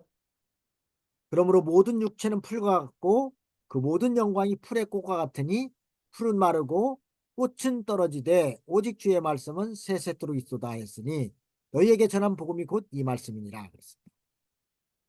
Тиймд бүх махбод болбоос өвс мэт бөгөөд бүхий л алдарн өвс ногооны цэцэг мэт өвс хатдаг цэцэг ганддаг өн мөнхөд гагц эзний үг л оршноо. 그러니까 우리 육체가 이렇게 풀과 같다. 풀이 이렇게 새파랗게 올라왔다가 또 조금 있으면 다 말라버리는 것처럼 빨리 지나간다는 것입니다. Хүний амьдрал гэдэг бол ерөөсөө л энэ өвс ногоо шиг юм аа. Өвс ногоо бол ингээд ногоороо сайхан ургаж ихэлснэ тэгээ удалгүй гандаад алга болдог. Яг түүнтэй адилхан хүний амьдралч гэсэн ингэж 또 урсан 꽃, өнгөрдөг. 또 꽃이 아름답게 피지만은 그 꽃도 얼마 안 있으면은 다 시들어 버린다는 것입니다. Бас цэцэгч гэсэн маш гоё үзэсгэлэнтэйгээр дэлбэлж дэлгэрдэг. Тэгсээр нэ удаж хөдөлгөө хадаж ганддаг. 그래서 옛말에도 꽃은 열흘을 못 가고 권세는 10년을 못 간다고 그랬습니다. Тийм учраас одоо эртний солонгосын үгэнд бол цэцэг 10 ч хандаггүй эрх мэдэл 꽃이 10일 못 가고 10일, 예, 네. 10일, 10일을 권, 못 가고 예, 권력은 권력은 뭐? 10년을 못 넘긴다고. Эрх мэдэл бол 10 жил ч болдоггүй гэсэн тийм хэлц үг байдаг солонгосчуудын. 이게 그 말의 뜻도 결국은 같은 것인데 금방 지나간다는 것입니다.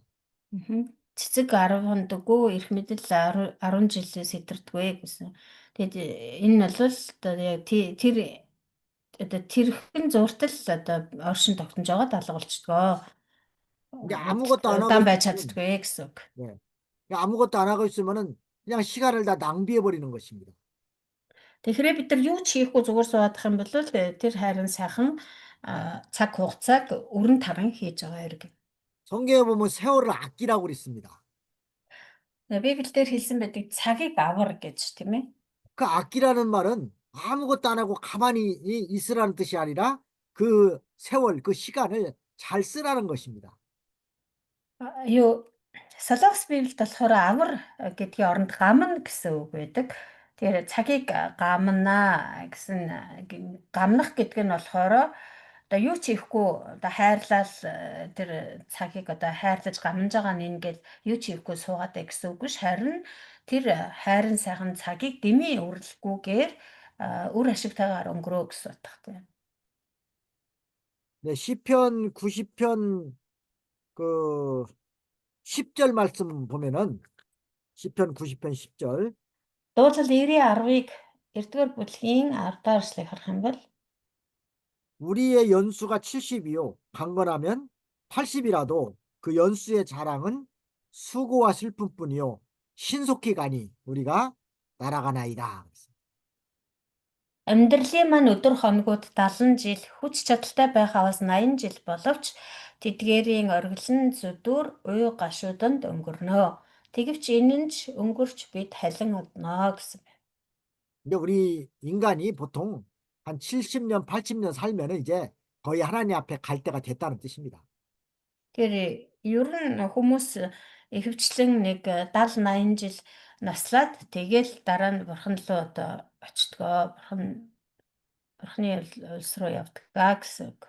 그런데 그것도 신속히 날아간다고 이렇게 표현하고 있습니다. Гэтэ тэр 70 80 жилэн ч гэсэн үнэхээр одоо асар хурдан өнгөрч чаддаг.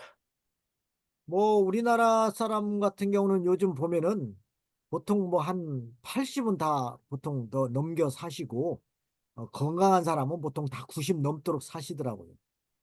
Солонгосчууд бол сүүлийн үед ер нь бол 80 гарч одоо дундаж наслалт нь 80 гарч байгаа. Тэгээд эрүүл сарвал одоо хөгшчөл бол 90-ээс дээш наслах нь илбэг болсон. 한국의 인구가 약 5천만이 넘는데 그중에 100살 넘은 사람이 10,000명이 넘는다고 합니다.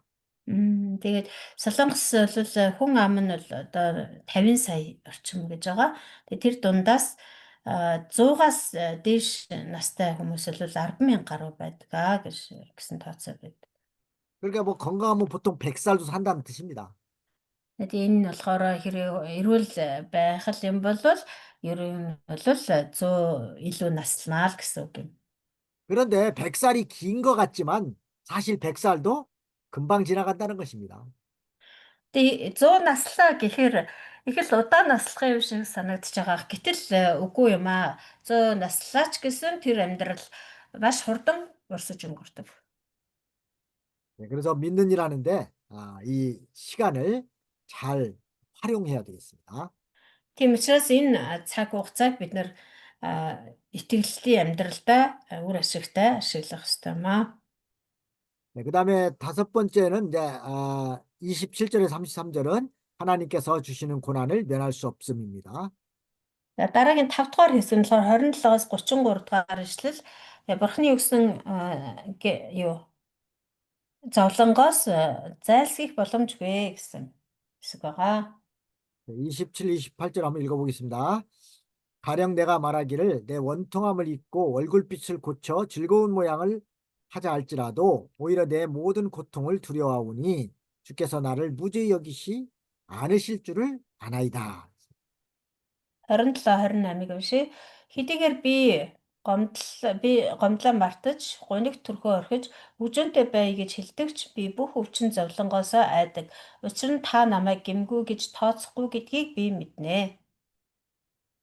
자, 이렇게 욥이 이게 아무리 이렇게 원통함과 고난을 다 잊어버리고 얼굴빛을 좀 즐겁게 하려고 해도 계속해서 고통과 두려움이 오기 때문에 불가능하고 하나님 앞에 죄책을 깨달을 뿐이라는 것입니다.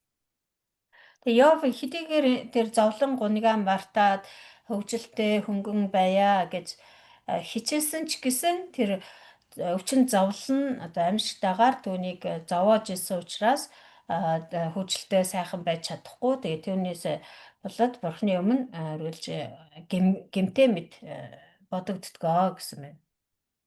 사람이 너무 고통이 심하면은 자기도 모르게 얼굴이 일그러질 수밖에 없습니다. Тэгээ хүн ер нь одоо тэр эдэлж байгаа зовлон бэрхшээл тэр өвдөлт нь одоо хэцүү тий тэсгүүе бэрх байх тусам өөрийн мэдлэггүй тэр нүүр царайн дээр нь нэр гуниг зовлон тодорч харагдаж байдаг. 그러니까 보통 사람의 얼굴을 보면은 그 사람의 그 지금 상태가 어떤 줄을 알 수가 있습니다. Тэгэхээр ихэнх хүмүүсийн одоо тэр нүүр царайг нь хараад тэр хүний нөхцөл байдал ямар шуухан байгааг мэдж болдог. 뭐 슬픈 일이 있을 때는 얼굴에 벌써 수심이 가득 찬 모습이 보입니다. Хэрвээ тэр хүнд ямар нэгэн эмгэнэлтэй завдгүй явдал тохиолдсон бол нүүрэн дээр нь тод илэрч 또, байдаг. 또 기쁜 일이 있을 때는 얼굴이 또 환하게 피어 있는 모습이 보입니다. Бас сайхан зүйл явдал тохиолдсон бол нүүрэн дээр нь бас л тодорч харагдаж байдаг. 그런데 이렇게 고통과 이런 많은 원통한 일을 당해도 그 얼굴을 항상 환하게 웃을 수 있는 그 사람이 있을 수 있냐는 것입니다. Угаас л одоо ихэнх хүмүүсийн хувьд тийм байдаг юм чинь тэр зовлон бэрхшээл тэр гай гамшиг тохиолдод байхад нүүр царайгаа тэгж албаар одоо хүчилж тэгж жаргалтай сайхан царайлж явж чаддаг хүн төдий л олон байдаг гэлөө. 이 고통이 오는 것이 하나님께서 무죄히 여기지 않으시는 증거라는 것입니다. 다시 말씀해 주세요. 그러니까 욥에게 고통이 온 것이 하나님께서 그 사람에게 그 죄가 없다는 것을 없다고 이렇게 여기지 않는다는 그런 증거라는 것입니다. Тэр тэгж одоо тэр шаналл тий өвчин шаналлыг тэр хүн мэдэрч байна гэдг нь өөрөө бурхан тэр хүн одоо ямар ч хүний хувьд бол гимгүү гэж тооцдгүй гэдгийн илрэл юм. 이게 욥이 이렇게 고통을 두려워하니까 나에게 내가 죄가 없다고 말할 수 없다. 뭐 이렇게 말하는 것입니다. Тэр Йовийн хувьд ч гэсэн адилхан тэр нөгөө зовлон бэрхшээл нүүрэнд нь ил тод харагдаж байгаа учраас түүнийг хараад бурхан энэ ямар ч гим нүгэлгүй гэж бас Йовыг бас ямар ч гим нүгэлгүй гэж тооцох боломжгүй юм а гэсэн. 우리는 참 이 고통 중에서도 원망하지 않고 하나님 앞에 감사할 줄 아는 그런 신앙을 좀 기르도록 힘을 써야 되겠습니다. Тэгээ бидний хувьд болохоор хэдий тийм одоо зовлон гунигтай байлаач гэсэн тэр зовлон гуник дотроо одоо итгэлээр улам бат бөх болоход өөрийгөө хүчилж дасгалжуулах хэрэгтэй юм аа. 29절에 보면은 내가 정죄하심을 입을진대 어찌 수고히 아니 어찌 헛되이 수고하리까 그랬습니다. 29 дээр би шийтгэгднэ. Тэгэхээр дэмий зүтгэж яах юм бэ? 근데 이 죄값으로 고난받는다고 하면은 의의를 주장하는 것이 헛된 수고가 된다는 것입니다. 다시 말씀해 주세요. 이게 뭐 죄값으로 해서 내가 고난을 받는다면은 내가 의의를 주장한다는 것은 헛되다는 것입니다. Хэрвээ би одоо гим нүглээсээ болоод шийтгүүлж байгаа юм бол өөрийгөө зөвхт гэж би гим нүгэлгүй зөвхт гэж одоо хичнээн зүтгээд ч тэр нь нэмэргүй юм аа гэсэн үг. 그러니까 내가 죄를 지었기 때문에 지금 고난이 오는데 내가 뭐 잘한 것을 하나님 앞에 주장한다는 것은 그건 헛된 일이라는 거예요. Тэгээ яг тэгвэл би нэг л одоо гим нүглээсээ болоод шийтгүүлж байгаа учраас өөр ямар нэгэн сайн сайхан үйлсээ одоо би урд нь хийжсэн тэр зөв үйл хэрэгээ хичнээн бурхны өмнө ярьлаа мэдүүллээ гэд тэр одоо яс шитгэлээс ангижирч чадахгүй маа. Тийм учраас энэ нь дэмий хэрэг болох юм аа. 그다음 30절 31절 봅니다. 내가 눈 녹은 물로 몸을 씻고 제물로 손을 깨끗이 할지라도 주께서 나를 개천에 빠지게 하시리니 내 옷이라도 나를 싫어하리이다 그랬습니다. 30-31 дээрслэл өөрийгөө цас мэт хөөсрүүлэн угааж гараа шүлтээр цэвэрлэлээч та намайг нүхэнд унгаж хувцас минь надаас ой гутах бизээ. 이 말은 자기의 그 의의와 순결을 세워보고자 노력해도 다 쓸데없다는 것입니다. Энэ нь юу гэсэн үг гэхээр өөрийнхөө одоо цэвэр ариун гэдгийг хичнээн одоо тоолж үзлээч гэсэн, тоочлооч гэсэн бүгд ашиггүй маа, нэмэргүй юм аа. 그 이유가 하나님이 점점 더 깊은 고난에 처하게 하시기 때문입니다. Яагаад нэмэргүй вэ гэхээр тэгэх тусам бурхан илүү одоо гүн гүнзгий гай зовлонд унгаадаг. 여기 보면은 주께서 나를 개천에 빠지게 하시리니 그랬잖아요. Энэ та намайг нүхэнд унгааж гэж хэлсэн шүү дээ, тийм ээ? 이 말이 하나님께서 점점 더 고난을 많이 주신다는 뜻입니다.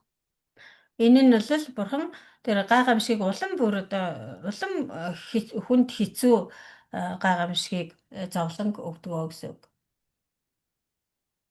그러니까 욥이 이렇게 개천에 빠지지 않으면은 연단을 못 받고 정금같이 되지 못하기 때문에 하나님께서 욥을 개천에 빠뜨려서라도 연단시켜서 하나님 앞에 합당한 자로 만들려는 것이라. 다시 말씀해 주세요. 너무 길어요. 이게 욥을 개천에 욥이 이렇게 개천에 빠지지 않으면은 연단을 못 받는다는 거예요. 거기까지 묻습니다. Тэгээ хэрвээ Йов нүхэнд унахгүй л одоо эзнэр бурхнаар дасгалжуулагдаж чадахгүй. Тийм учраас заавал одоо нүхэнд унгааж иж тэр нүхэн дотор өөрөөр хэлбэл тэр гай зовлон дотор бурхан илүү одоо дасгалжуулж хатуужуулж иддэг гэсэн. 그러니까 연단을 받지 못하면 정금 같은 신앙이 되지 못한다는 거예요. Тэгж дасгалжуулагдахгүй болвол тэр шижир алтмид итгэлтэй болж чадахгүй. 그러니까 욥을 정금 같은 신앙을 만들게 하시려고 개천에 빠뜨려서라도 연단시킨다는 겁니다. Тэр бурхан Йовыг яг л тэр шижир алтмид итгэлтэй болгохын тулд түүнийг нүхэнд унгаан байж дасгалжуулнаа гэсэн үг. 이게 하나님께서 이렇게 욥을 이렇게 개천에 빠뜨려서 이렇게 낮추신다는 것입니다. Тэр бурхан одоо түүнийг тийж шижир алтмид итгэлтэй болгохын тулд нүхэнд унгааж тэгээд тэр нүхэн дотор Йовыг дасгалжуулдаг гэсэн үг. 이게 만약에 나는 뭐 깨끗하다, 나는 거룩하다 이렇게 하면서 교만하게 나가면은 그거는 하나님 앞에 망할 수밖에 없습니다. Хэрвээ бурхан ингээд нүхэн дунгааж дасгалжуулах гээд хахад үгүй би цэвэрхэн би одоо нүхэн дунахаар юм хийгээгүй гэд ингээд байх юм бол зөрүүдлээд байх юм бол бурхан тэр хүнийг одоо шийтгэх болно. 그래서 개천에 빠뜨려서라도 낮추신다는 겁니다. Тэгээ тийм учраас бид нарыг нүхэн дунгаадч болтугай даруй болгодог.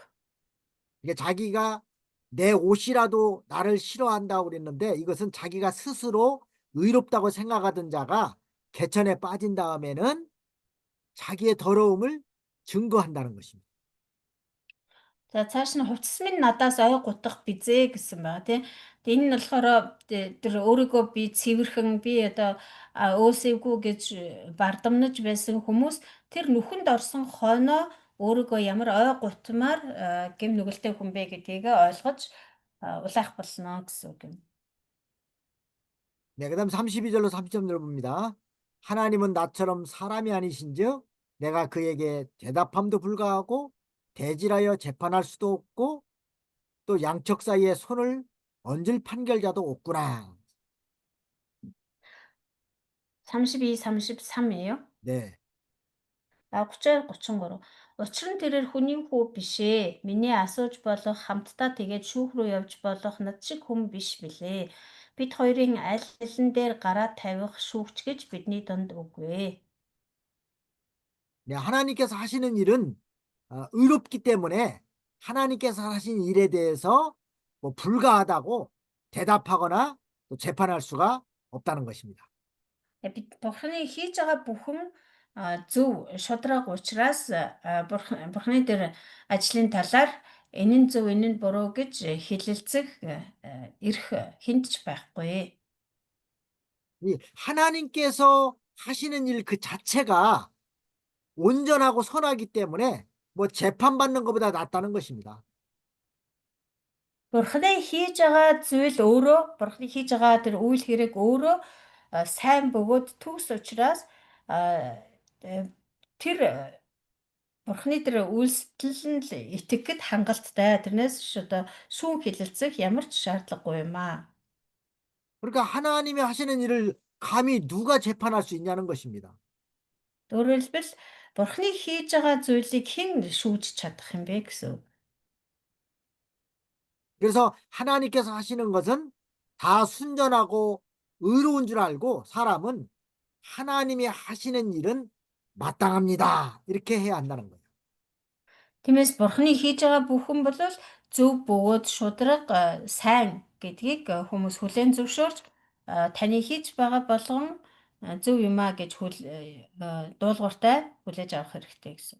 네, 감히 하나님 앞에 따져보고 판결해 보려고 하는 것은 어리석은 자라는 겁니다. Тэрнээс ч Бурханаас одоо асууж шалгаагаал энэ нь яагаад ингэж байгаа нь ийм байхгүй ёстой гэх зэрэг ингэж одоо асууж шалгааж шүүн хэлэлцэх нь бол мунхаг хэрэг юм аа. 그러니까 인간 편에서 볼 때 하나님이 하시는 일이 너무 불공평해 보이고 좀 못마땅해 보이는 거 있다 할지라도 그것은 하나님이 하시는 일에 대해서 우리 사람이 판결할 수 없다는 거예요.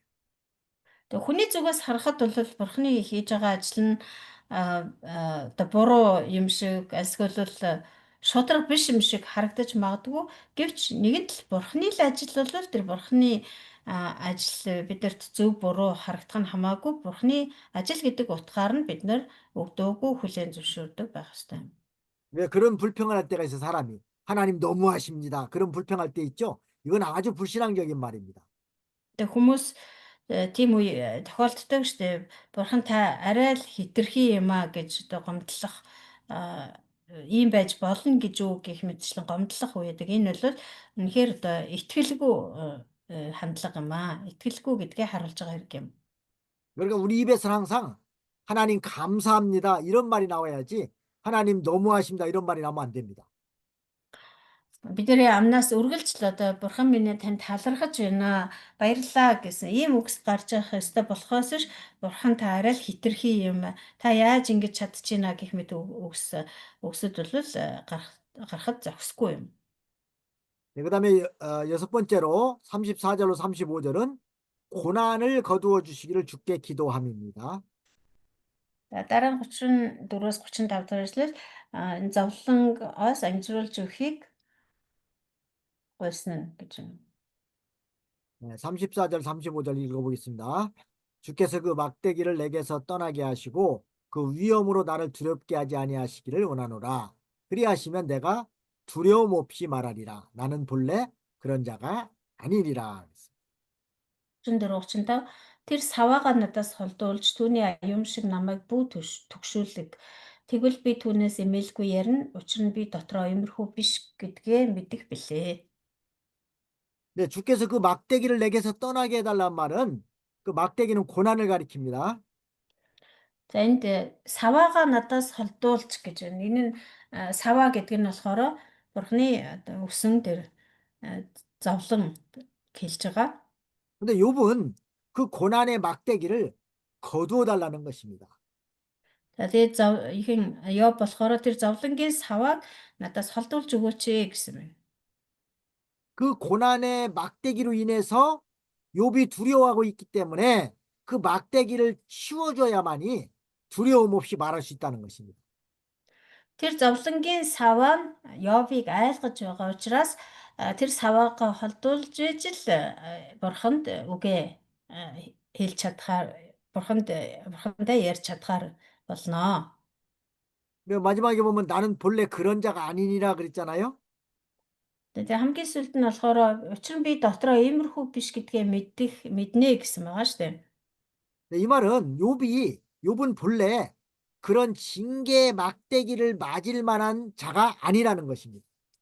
Энэ нь ямар утгатай вэ гэхээр уул нь бол Йов ингэж зовлонгийн саваагаар саваа дуулахаар хүн биш ээ гэсэн үг. 그렇죠. 욥이 지금 당하는 고난은 뭐 욥이 죄를 지었기 때문에 당하는 고난이 아니기 때문입니다. Тэгээ учир нь Йовд одоо яг тохиолдоод байгаа энэ гай зовлон бол Йов гим нүгэл үйлдэснээс болсон хэрэг биш юм. 하나님이 욥을 특별히 사랑하셔서 욥에게 더 큰 복을 주시려고 지금 고난을 당하게 하시는 겁니다. Харин Бурхан Йовыг онцгойлон хайрласан учраас түүнд илүү их ерөөллийг өгөхийн тулд төр зур ийм зовлон зөвшөөрсөн. 그래도 욥은 믿음 있는 사람이기 때문에 어리석게 하나님을 원망하거나 또 불평하거나 죄를 짓지 않았습니다. Тэгэхээр ийм зовлон өгсөн ч гэсэн Йов бол итгэлтэй хүн байсан учраас энэ зовлон ирсний дараа Бурханыг буруу шаах ч юм уу Бурхан гомдлоогүй. 우리도 이런 욥의 귀한 신앙을 좀 본받아야 되겠습니다. Бид нар ч гэсэн Йовын энэ одоо эрхэм нандин итгэлээс суралцах хэрэгтэй юм аа. 네, 하나님께서 욥에게 왜 그런 극심한 고난을 주셨는가 한번 생각해 보시고 과연 나도 욥과 같은 그런 고난을 당할 때 과연 어떠한 자세로 나오겠는가 한번 생각해 보세요. Тэгээ бурхан яагаад Йовд заавал ингэж маш одоо хатуу ийм гай зовлон өгсөн бол тэгээд хэрвээ надад яг ийм зовлон тохиолдол би Йов шиг ингэж байж чадах уугүй юу гэж бодож үзэх хэрэгтэй. 아마 여러분들도 각자가 다 여러 가지 그 어려움과 고난을 당할 것입니다. Тэг хүн болгон та бүхэн ч гэсэн тус тусдаа өөрсдийнхөө тэр зовлон ачааг бол өөрөд явж байгаа. 그럼 하나님께서 왜 나에게 이런 고난을 주셨는가를 한번 각자가 생각해 보시기 바랍니다. Тэгээ тус тусдаа бурхан яагаад надад энэ зовлон бэрхшээл энэ ачааг өгсөн болоо гэж тус тусдаа бодож үзэх хэрэгтэй. 우리가 분명히 믿어야 될 것은 모든 것은 다 하나님이 나에게 은혜로 주셨다고 믿어야지 불평하거나 원망하면 안 됩니다. Тэгээ бид нэрээ санаж явах ёстой зүйл бол бүхий л зүйлийг бурхан надад нэгүсэл болгож өгсөн гэдгийг санаж явах хэрэгтэй. Тэгж гэмээн бид нар бурханд гомдлохгүй байж чадна. 그래서 이번 이제 학기에 배운 그 욥의 고난을 통해서 우리도 이제 방학 기간 동안도 항상 욥의 고난을 생각함으로 다 믿음을 잘 지키는 그런 성도들이 다 되시기 바랍니다. За тэгээд амралтынхаа туршид Йовын талаар бас тунгаан бодож Йовын тэр итгэлээс үлгэр дуурайл аван итгэлээ сахин хамгааллаарай. 네, 이번 학기는 이걸로 마치겠습니다. За ингээд энэ удирлын хичээл дуусж байна. 네, 제가 잠깐 기도하고 마치겠습니다. Залбираад дуусгая. 하나님 아버지, 한 학기 동안도 하나님께서 이렇게 지켜주셔서 감사합니다. Гав миний энэ удирлын туршид биднийг сахин хамгаалж өгсөнд баярлалаа. 우리 모든 학생들에게 하나님께서 은혜를 베풀어 주시고 다 Үгүй 믿음으로 이겨나갈 수 있게 해주시옵소서. Тэгвэл оюутнуудад маань та өөрийнхөө ивэл нэгүсийг сойрхоорой. Тэгээд бас бүхнийг итгэлээрээ ялан дийлэхэд туслаарай. 욥이 고난당할 때 그 믿음을 지킨 것을 우리도 본받고 항상 우리도 여러 가지 어려움이 올 때 잘 이겨나갈 수 있는 저희가 되게 해주시옵소서. Яа бүрт нь учирсан тэр гай зовлон итгэлээрээ даван туулсантай адилхан бид нар ч гэсэн өөрсдөө учирсан зовлон бэрхшээлийг итгэлээрээ даван туулахад туслаарай. 네, 방학 동안에 하나님께서 늘 건강으로 지켜주시옵소서. Давралтын хугацаанд ч гэсэн эзэн бурхан та бидний эрүүл мэндийг сахин болж өгөөрэй. 네, 예수님의 이름으로 기도합니다. Есүсийн нэрээр залбирanгуйч байна. Амен. 아멘. 네, 네, 수고하셨습니다. 수고하셨습니다. 네, 자, 방학 동안 또 공부하시느라 일단- 수고 많으셨습니다. 네, За бүгдэнд нь баярлалаа. Дараагийн 7 өнөخت. 이제 또 월요일 날이면 또 아하. 우리 강 목사님 같이 또 몽골에 들어가서 혹시 또 배울 분도 있을 겁니다. За тэгээд нэгд өдөр пастор маань бас ирэх байгаа тийм ээ. Тэгээд уулзах хүмүүс нь тэгээд уулзцгаая. 네. 네, 안녕히 계세요. 네, 자, 수고하십시오. 네. 안녕히 계세요. 자, баяртай. 네, 감사합니다.